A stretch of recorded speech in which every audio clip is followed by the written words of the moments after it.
പറയാ. എന്താ മെമ്പർ പറയാന്നുള്ളത് അറിയില്ല. ഇപ്പൊ സർക്കാർ കാര്യമാണ്. മഴയ്ക്ക് മുമ്പ് ആ പൈസ ഇങ്ങോട്ട് കിട്ടിപ്പോന്നാ മതിയായിരുന്നു. അപ്പോഴേക്ക് വീഴും. എങ്ങനെ വീഴും? ഇനി 2 കൊല്ലം ഉണ്ട്, അവര് സുഖമായിട്ട് ഭരിക്കും. അവര് ഭരിച്ചോട്ടെ, നമ്മുടെ വീട് വീണ കാര്യം ഞാൻ പറഞ്ഞേ. അയ്യോ ഭയങ്കര തമാശ. അടുത്ത മഴയ്ക്ക് മുമ്പെങ്കിലും അടുക്കള ശരിയാക്കിയേ പറ്റൂ. എടി നിന്റെ അടുക്കള ശരിയാക്കാൻ മാത്രമായിട്ട് പൈസ കിട്ടില്ല. എന്നാ പിന്നെ മഴ പെയ്യുമ്പോ ആ മെമ്പറോട് നമ്മുടെ വീട്ടിൽ വന്നിരിക്കാൻ പറ. എന്താ മെമ്പർക്ക് വേറെ ഒരു പണിയില്ലല്ലോ, നിന്റെ വീട്ടിൽ വന്നിരിക്കല്ലേ? കഴിഞ്ഞ ഇലക്ഷന്റെ സമയത്ത് അയാൾ വീട്ടിൽ വന്നിരുന്നല്ലോ. എന്നിട്ട് എന്റെ പാത്രത്തിൽ നിന്ന് മത്തിയൊക്കെ എടുത്ത് തിന്നു. മെമ്പറോ? എന്നാ അടുത്ത ഇലക്ഷൻ ആകുമ്പോ മൂപ്പര് വീണ്ടും വരും. അപ്പൊ നമുക്ക് നമ്മൾ ഉണ്ട പാത്രം പുള്ളിയെ കൊണ്ട് കഴിക്കാം.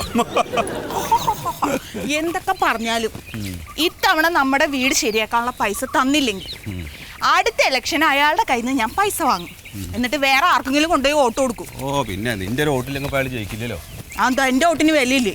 എന്റെ വോട്ടിന് വില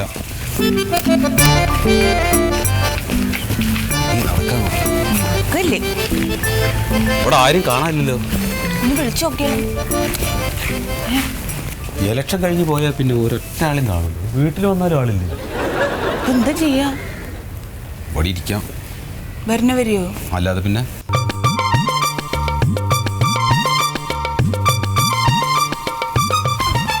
പറഞ്ഞോളൂ. എടോ 60 ആട് അനുവദിച്ചത് ഞാൻ 60 കൊടുത്തിരുന്നു. താറാവോ? താറാവില്ല. ഒരു കാര്യം ചെയ്യേ, എൻ്റെ വീട്ടിൽ കുറച്ച് കോഴി ഇരിപ്പുണ്ട്, അതിനെ ഞാൻ തുറന്നങ്ങ് വിട്ടുതരാം. എടോ താൻ താറാവിനെ അപേക്ഷിച്ച് കാശ് ഞാൻ ഒപ്പിച്ച് തരാം. എടുത്ത പോത്തിൻ്റെ കാര്യം പറയാതെ ഞാൻ പറഞ്ഞാൽ മനസ്സിലാക്കൂടെ പോത്തെ ആദ്യം. അല്ലാണ്ട് പിന്നെന്തോ? അത് ഓരോ അത് സമയമാകുമ്പോൾ ഞാൻ തരാം. ശരി. നമസ്കാരം. പോത്തിൻ്റെ കാര്യത്തിനാണെങ്കിൽ നിൽക്കണ്ട. അപേക്ഷിച്ച 143 83 നമ്മളിവിടെ വിതരണം ചെയ്ത് കഴിഞ്ഞു. ഇനി കേന്ദ്രത്തിൽ നിന്ന് വരണം. എന്ത് പോത്തോ? അല്ലടോ ഫണ്ട്. ഞങ്ങൾ അതിനൊന്നും വന്നതല്ല. പിന്നെ ഞങ്ങളെ വീട് ചോർന്നൊലിച്ച് കിടക്കാണ് മെമ്പറെ. അപ്പൊ അത് എന്റെ അറ്റകുറ്റപ്പണികൾക്കൊക്കെ വേണ്ടിയിട്ട് ഒരു അപേക്ഷ കൊടുത്തിട്ടുണ്ടായിരുന്നു. Maintenance grant. ഗ്രാമസഭ നിങ്ങളുടെ പേര് അംഗീകരിച്ചതാണല്ലോ. നിങ്ങളുടെ പേരവിടെ ഇടിച്ചു കയറ്റാൻ ഞാൻ എന്ത് പാടുപെട്ടെന്ന് അറിയാമോ? എന്താ പേര്? പേര് കുഞ്ഞൻ. വീട്ടിൽ വിളിക്കണ പേരല്ല, സത്യശീലൻ. അതന്നെ, ആ പേര് തന്നെ. അപ്പൊ എല്ലാം ശരിയായില്ലേ മെമ്പറെ? എന്നാ പിന്നെ ഞങ്ങളൊന്നും ചെയ്യണ്ടല്ലോ. ഇനി 2 ആളും കൂടെ വീട്ടിന്റെ തിണ്ണെ പോയിട്ടിരുന്ന് പാട്ട് പാടണം. അപ്പൊ പഞ്ചായത്ത് പ്രസിഡന്റും വില്ലേജ് ഓഫീസറും തഹസിൽദാരും കൂടെ നിങ്ങളുടെ വീട്ടിൽ വരും. പഞ്ചായത്ത് പ്രസിഡന്റ് വീട്ടിന്റെ മേളിൽ കയറി ഓട് നിരത്തും. ഇവിടെ വില്ലേജ് ഓഫീസർ സിമന്റും മണലും കൂട്ടി കൊടുക്കും. തഹസിൽദാർ താഴെന്ന് എടുത്തു കൊടുക്കും. അപ്പൊ എല്ലാം ശരിയാവും. മെമ്പറെ, അടുത്ത ഇലക്ഷനും ഞങ്ങളുടെ വോട്ട് മെമ്പറിന് തന്നെയാ. എന്തൊക്കെയാ വേണ്ടതെന്നൊന്ന് പറഞ്ഞു തരുമോ? അതെ, 2 ആളും കൂടെ പഞ്ചായത്ത് ഓഫീസിൽ പോയി ഒരു അപേക്ഷ കൊടുക്കണം.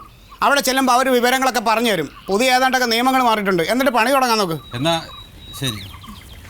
പിന്നെ മെമ്പർ പഞ്ചായത്ത് ചെല്ലുമ്പോഴേ ഞങ്ങളുടെ വീട് ആകെ ചോർന്നൊലിച്ചിട്ട് ഭിത്തിയൊക്കെ അതാ പൊളിഞ്ഞ് കിടക്കണെന്ന് ഒന്ന് പറയണം. കാര്യമായിട്ട് പറയണം. ഇനി അതെങ്ങാനും ഇടിഞ്ഞു പൊളിഞ്ഞ് വീണ് ഞങ്ങൾ മരിച്ച 4-5 കുട്ടികളാണ് സാറേ. കഷ്ടം. അതോർത്ത് വിഷമിക്കണ്ട. അങ്ങനെ ഭിത്തി ഇടിഞ്ഞ് വീണ് മരിച്ചാലും ചില്ലറ കിട്ടാനുള്ള ഒരു പുതിയൊരു വകുപ്പുണ്ട്. നമുക്ക് അതിലൊരു അപേക്ഷ കൊടുക്കാം. ചെന്ന് പഞ്ചായത്ത് ഓഫീസിൽ അപേക്ഷ കൊടുക്കാൻ നോക്ക്. കഥ പറഞ്ഞാലും മനസ്സിലാവാത്ത കുറേ നാട്ടുകാർ. ഈ കൊരങ്ങൻ്റെ അടുത്തേക്ക് വരണ്ടെന്ന് ഞാൻ നിന്നോട് പറഞ്ഞു. മത്തി ഒരു പാത്രത്തിൽ വെച്ചിട്ട് വട്ടി